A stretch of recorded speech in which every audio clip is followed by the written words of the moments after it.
સત્યની સાથે જનતાનો અવાજ। આપ જોઈ રહ્યા છો 24 ન્યૂઝ નેટવર્ક। તાજા સમાચાર, ઝડપી અપડેટ અને સચોટ માહિતી 24 ન્યૂઝ નેટવર્ક સમાચાર સૌથી પહેલા।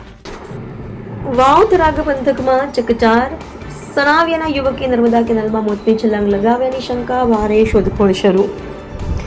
વાવ થરાદ જિલ્લાના વાવ થરાદ પંથકમાં શનિવાર મોડી રાત્રે એક ચકચાર મચાવનારી ઘટના સમાવી છે। સણાવિયા ગામના એક યુવકે ડેલ જોંડલા વચ્ચે આવેલી મેઇન નર્મદા કેનાલમાં ઝંપલાવ્યાની શંકા વ્યક્ત કરવામાં આવી રહી છે। ઘટનાને પગલે સમગ્ર વિસ્તારમાં ભારે ચિંતા અને ચર્ચાનો માહોલ સર્જાયો છે। પ્રાથમિક માહિતી મુજબ યુવક રાત્રે અંદાજે 11 વાગે કેનાલ તરફ ગયો હતો। ત્યારબાદ તે ગુમ થતા સ્થાનિકોમાં તેણે કેનાલમાં ઝંપલાવ્યું હોવાની ચર્ચા શરૂ થઈ ગઈ છે। ઘટનાની જાણ થતાં ફાયર વિભાગની ટીમ અને સ્થાનિક તંત્ર તાત્કાલિક સ્થળ પર પહોંચી કેનાલમાં સઘન શોધખોળ શરૂ કરી છે। સ્થાનિક સ્તરે એવી પણ ચર્ચા ચાલી રહી છે કે યુવક પરિવારના ખાતામાંથી અંદાજે રૂપિયા 25,000 ઉપાડી નીકળ્યો હતો। તેમજ અગાઉ વેચાયેલા વાહનના અંદાજે રૂપિયા 2 લાખ પણ તેની પાસે હતા।